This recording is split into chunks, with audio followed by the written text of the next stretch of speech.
যোৱা সময়ছোৱাত যিহেতুকে আমাৰ ৰন্ধন কৰ্মীয়ে 2005 চনৰ পৰা এই আঁচনিখন ৰূপায়ণ হৈছিল।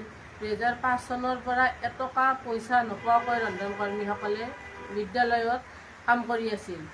ৰন্ধন কৰ্মীসকলৰ আন্দোলন সংগ্ৰামৰ ফলত 2009 চনৰ পৰা কেন্দ্ৰীয় চৰকাৰৰ 900 টকা, অসম চৰকাৰৰ 100 টকা, এইখিনি লৈ 1000 টকা লৈ আমাক ৰন্ধন কৰ্মীক 2009 চনৰ ডিচেম্বৰ মাহৰ পৰা দিলে। 2009 চনৰ পৰাই 2021 চনলৈ ৰন্ধন কৰ্মীসকলে মাত্ৰ 1000 টকাতে কাম কৰি আছিলে। যি সময়ত এই সদস্য মধ্যাহ্ন ভোজন কৰ্মচাৰী ইউনিয়নে তীব্ৰ গণতান্ত্ৰিক আন্দোলন কৰি অসম চৰকাৰক বাধ্য কৰাইছিল 500 টকা আদায় কৰাৰ কাৰণে। আমি কৈছিলোঁ যে অন্য ৰাজ্য চৰকাৰে যেনেকৈ ৰন্ধন কৰ্মীক অতিৰিক্ত মাননি দিয়ে, অসম চৰকাৰেও দিয়ক, কিন্তু অসম চৰকাৰে আমাক অতিৰিক্তকৈ মাত্ৰ 500 টকা দিলে আৰু এই 500 টকা দি ঢাক ঢোল বজাই ধুনীয়া কৰি মানে সকলোৰে আগত অসম চৰকাৰৰ দায়িত্বটো ৰাখিলে আৰু আমাক 1500 টকা দিলে। এই 1500 টকাটো আমি কিন্তু ঠিকমতে নাপাওঁ। কেন্দ্ৰীয় চৰকাৰৰ 1000 টকাটো আমি প্ৰতিমাহে পাই থাকোঁ, কিন্তু অসম চৰকাৰৰ এই 500 টকাটো আমাক 5 মাহৰ মূৰত, 4 মাহৰ মূৰত ঠিক তেনেকুৱা কৰি দিয়ে, কাৰণ অসম চৰকাৰৰ ৰন্ধন কৰ্মীখিনিক দিবলৈ হেনো টকা নাই। আমি মুখ্যমন্ত্ৰী বা এই অসম চৰকাৰক ক'ব বিচাৰিছোঁ যে ৰন্ধন কৰ্মীখিনিয়ে কোনো এখন বেলেগ দেশৰ পৰা অহা নহয়, অসমৰে ৰন্ধন কৰ্মী। আৰু যি সময়ত দুখীয়া ৰন্ধন কৰ্মীখিনিৰ কাৰণে পৰিয়ালৰ চকু পানী মুছে মুখ্যমন্ত্ৰীয়ে, সেই সময়ত ৰন্ধন কৰ্মীখিনিৰ কাৰণে তেওঁ কিয় অলপো সঁহাৰি নেদেখুৱায়। যিহেতুকে অসমৰ ৰন্ধন কৰ্মীখিনিয়ে বাৰ বাৰ আন্দোলন সংগ্ৰাম কৰি থকাৰ ফলতো আমাক ভয় ভাবুকি দেখুৱাই থাকে।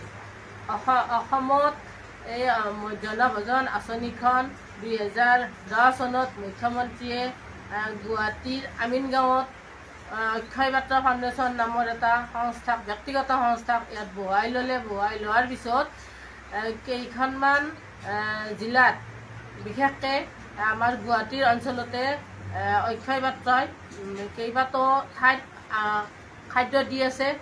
এই খাদ্যটো দিয়াৰ কাৰণে কিন্তু আমাৰ ৰন্ধন কৰ্মীৰ পক্ষৰ পৰা কোনো আন্তৰিকতা নাই, কাৰণ এই অক্ষয় পাত্ৰই যি পুৱতি নিশাতে খাদ্য বনাব, এই খাদ্যখিনি কিন্তু সৰু সৰু ল'ৰা ছোৱালীৰ, গৰীব ঘৰৰ, দুখীয়া ঘৰৰ ল'ৰা ছোৱালীৰ খাদ্য যিখিনি দিব সেইখিনি কিন্তু খাব পৰা অৱস্থাত নাথাকে।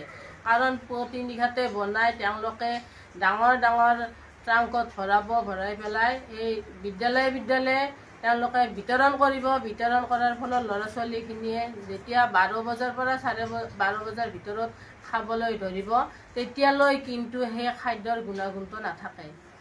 আমি বিদ্যালয়তে ৰন্ধা সতেজ খাদ্য ল'ৰা ছোৱালীখিনিক যেনেকুৱা ধৰণৰ পুষ্টিকৰ খাদ্য খুৱাওঁ, ঠিক তেনেকুৱা কৰি অক্ষয় পাত্ৰই বা ব্যক্তিগত অনুষ্ঠানে দিয়া খাদ্য কিন্তু ল'ৰা ছোৱালীখিনিয়ে খাব নাপায়।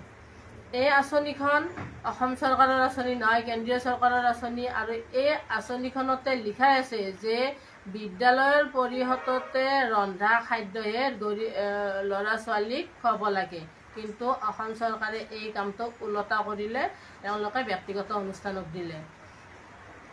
এই ব্যক্তিগত অনুষ্ঠানক যোৱা 7 জুনত নলবাৰী জিলাত মুখ্যমন্ত্ৰীয়ে ঘোষণা কৰিছিলে যে গোটেই অসমতে ব্যক্তিগত অনুষ্ঠান বা NGO এই খাদ্যটো দিব। তাৰ প্ৰতিবাদত আমাৰ ৰন্ধন কৰ্মীখিনিয়ে আন্দোলনৰ কাৰ্যসূচী লৈছিল, আৰু এই আন্দোলনৰ কাৰ্যসূচীতে মুখ্যমন্ত্ৰীয়ে ৰান্ধনীখিনিক ভয় ভাবুকি দিছিলে যে যিয়ে এই আন্দোলনত যাব তেওঁলোকক চাকৰিৰ পৰা খেদি দিয়া হ'ব। মুখ্যমন্ত্ৰীক সুধি প্ৰশ্ন কৰিব বিচাৰিছোঁ, আমাৰ এইটো চাকৰি নে কি? তেওঁৰ মুখেৰে কয় যে ৰান্ধনীখিনি চৰকাৰী চাকৰি, আৰু তেওঁলোকৰ বিভাগীয় মন্ত্ৰীয়ে কয়, শিক্ষামন্ত্ৰীয়ে কয় যে এইটো ৰান্ধনীবিলাকৰ চাকৰি নহয়। তেনেস্থলত তেওঁলোকৰ বিভাগীয় মন্ত্ৰী আৰু মুখ্যমন্ত্ৰীৰ মাজত কি ভেদাভেদ? তেওঁলোকৰ এজনে কয় চৰকাৰী চাকৰি, এজনে কয় চৰকাৰী চাকৰি নহয়। যদিহে আমাৰ চৰকাৰী চাকৰি নহয় তেতিয়াহ'লে মুখ্যমন্ত্ৰীয়ে আমাক কিয় ভয় ভাবুকি দেখুৱায় যে আন্দোলনত গ'লে চাকৰি যাব। যদি আপুনি আমাক ভয় ভাবুকিয়ে দেখুৱায় তেতিয়াহ'লে আমি এতিয়া কি কৰিম? আপুনি যিহেতুকে আমাক চৰকাৰী বুলি স্বীকৃতি দিছে, আপোনাৰ মুখেৰে চৰকাৰী বুলি কোৱা হৈছে, সেই অনুপাতে আমাক চৰকাৰী যেনেকুৱা সা সুবিধা থাকিব লাগে, চৰকাৰী স্বীকৃতিপ্ৰাপ্ত হ'ব লাগে, আমাক চৰকাৰী হিচাপে মজুৰি দিব লাগে, এইখিনি আপুনি কিয় নিদিয়ে? অকল আপোনালোকৰ চৰকাৰৰ মন্ত্ৰীয়ে হওক বিধায়কে হওক আপোনালোকৰ কাৰণে দৰমহা পাতি বঢ়োৱাৰ কাৰণে সুবিধাটো আছে নেকি? আমি যিসকল ৰান্ধনি, অসমৰ ৰান্ধনি, আমাৰ কাৰণে এইবিলাক সুবিধা নাই। আমাক জীয়াই থাকিবৰ কাৰণে অন্ন, স্বাস্থ্য, বাসস্থান, সাজ পোছাক, শিক্ষা আদি এইকেইটা আমাক বস্তু লাগে। এই বস্তুখিনি আপুনি আমাক কিয় সঠিকভাৱে ৰন্ধন কৰ্মীৰ পৰিয়াললৈ যোগান ধৰিব পৰা নাই? আপুনি বিশেষকৈ পুঁজিপতিৰ কাৰণে এইবিলাক সুবিধা কৰি দি আছে। আমি অসমৰ ৰন্ধন কৰ্মী, আমাক এইখিনি সুবিধা লাগে। তাৰ বাবে আমি বাৰ বাৰ আন্দোলন সংগ্ৰাম কৰি যাম, কিন্তু আপোনাৰ ভয় ভাবুকিটো আমি খাতিৰ নকৰোঁ। কাৰণ আমি একোগৰাকী কৰ্মী, যিহেতুকে আমি ৰন্ধন কাম কৰি আজিলৈকে 20 বছৰ কটালোঁ, কিন্তু আমাৰ আজিলৈকে কোনো এটা সুবিধা অসম চৰকাৰে দিয়া নাই। সেয়েহে অসম চৰকাৰক আমি ক'ব বিচাৰোঁ, ৰন্ধন কৰ্মীসকলে যাতে আমাক আপোনাৰ বিভাগীয় কৰ্মচাৰী হিচাপে স্বীকৃতি দিয়ক আৰু আমাক সা সুবিধাখিনি দিয়ক। অন্যথা আপুনি অসমত যিহেতুকে ব্যক্তিগত খণ্ডৰ NGOক আনি খাদ্য বিতৰণৰ ব্যৱস্থা কৰি দিয়াৰ কাৰণে আপোনাৰ যেনেকুৱা সাহস হৈছে, আমাৰ ৰন্ধন কৰ্মীখিনিক কিয় আপুনি খেদে? আমাক খেদাৰ সলনি আপুনি এই অক্ষয় পাত্ৰৰ দৰে পুঁজিপতিবিলাকক অসমৰ পৰা খেদাৰ কাৰণে আপোনাৰ হিম্মত থাকিবনে? আপোনাৰ হিম্মত হ'ব নেকি তেওঁলোকক খেদাৰ কাৰণে? তেওঁলোকক আপুনি নেগুৰ পাৰি দিছে বহৰ কাৰণে। সেইকাৰণে তেওঁলোকে অসমত আহি ইয়াত বসতি কৰাৰ কাৰণে সুবিধা পাইছে।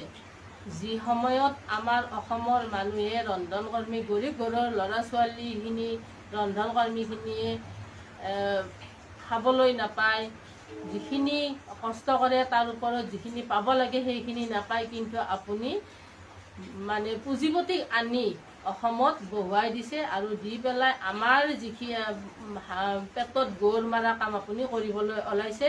আৰু আমাৰ ৰান্ধনিৰ দুখীয়া মহিলাসকলক এই পেটত গৌৰ মাৰা কাম আপুনি নকৰিব।